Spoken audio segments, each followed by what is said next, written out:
Hey there, Mr. Witherow here. We are going to talk about determining domain and range for continuous graphs.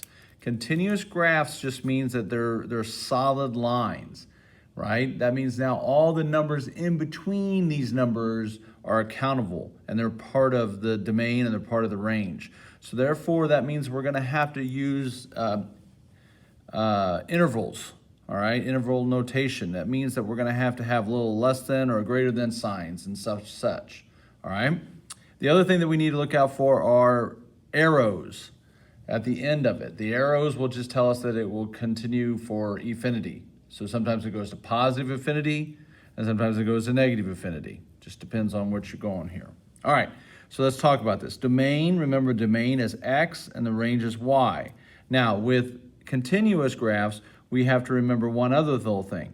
Domain is left to right, and the range is bottom to top.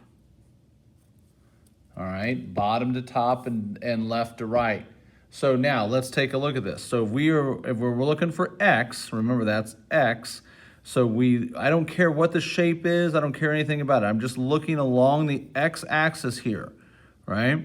So it looks to me like that this graph ends right here.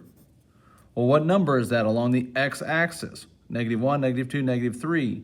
So it looks like it's -3 is to the left. That's all the farther it's going to go. To the right, if I continue here, don't draw here, just continue along here. And you'll see that this goes on forever. So that means these things go. That means it's going to positive infinity. So that means that the domain X can be anything greater than or equal to -3. So we write that down. X is greater than or equal to -3. That's the domain, because all of these numbers will be accountable for. As I'm walking along this x-axis, I can look up or down and I'll see this line. Now, range. The range, since this is going further this way, but it's also going down. Believe it or not, this is going down. It's slightly down, but it's going down. So this one keeps going down to negative infinity, and this one goes up to positive infinity. Well, all the numbers between negative infinity and positive infinity are real numbers. So we simply say that the range is all the real numbers. It's every number along this y-axis. If I'm on this y-axis, I can see it's not this. Please do not mark where it crosses the x or y-axis. Not there. You have to look at the end. All right, let's try it again. Domain is X, left to right. Range is bottom to top. So let's go up here and look. Now, this one looks like, if I just go ahead and just box some of this stuff in, looks like it's all the higher that it goes. This looks like it's all the lower that it goes. The arrows means that it's going to repeat. Now, there's a pattern here. It's going to repeat, and it's going to keep going like this, and it's going to keep going like this all the way forever, and it's this way as well, right? It's just going to keep doing this. All right, so if we're looking left to right, that means these arrows that they're talking about here, this is going to negative infinity and this is going to positive infinity. So that means this is all real numbers. Now, for the y, again, we've boxed it in here.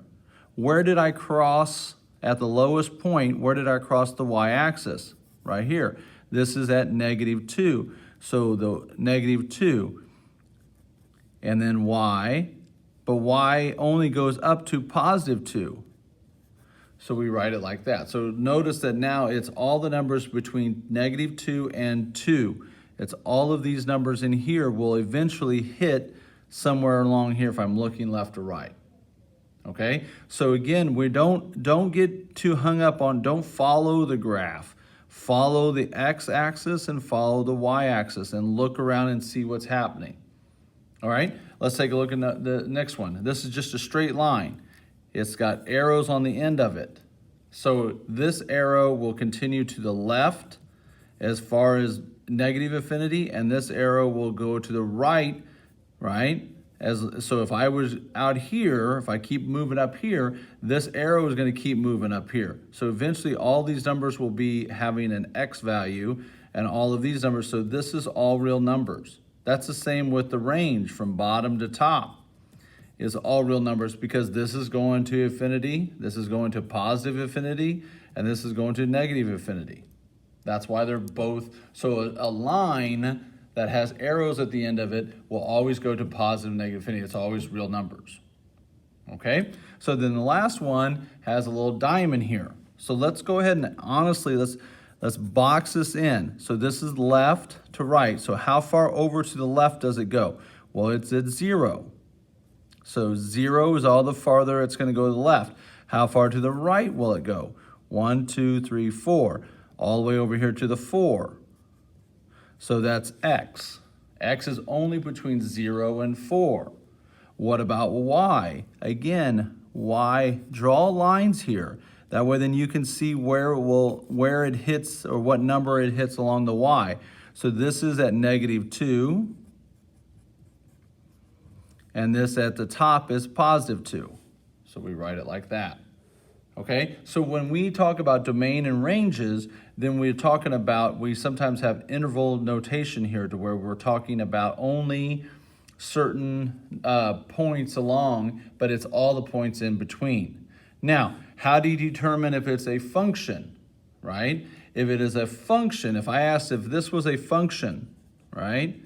So that means that, remember that the x cannot repeat. We do this thing, a vertical line test. Vertical line test. I'm going to write that down right here. Vertical line, test. All right. So a vertical line test means that I'm going to draw a line, and if it hits the picture in more than one area, then it's not a function. So if I draw a line right here, am I going to hit this twice? Yes, I'm going to hit it here, I'm going to hit it here. So this is not a function because there's a vertical line that can hit it here. Now the other thing you can always do is just put your pencil down. Is my pencil hitting it more than one spot? Yes. How about this up here? If I put my pencil down here, am I hitting it more than one spot? No, I'm not. This is a function because there's no way I can draw this vertical line and it only interacts or intersects the line once. If I hit it here, it's only going to do there. If I'm over here, it's only going to hit here. How about this one over here? If I draw a line, a vertical line, how many times does it intersect the line on the graph? Twice. Once here, once here. So this would be not a function. And then this down here, we can certainly see. Now I can go anywhere, right? I just need to use my eye here. So then this is yes. So if I was looking for functions. Okay? So now this is what you're going to have to do on your homework, is that you're going to have to determine all this stuff. All right, good luck.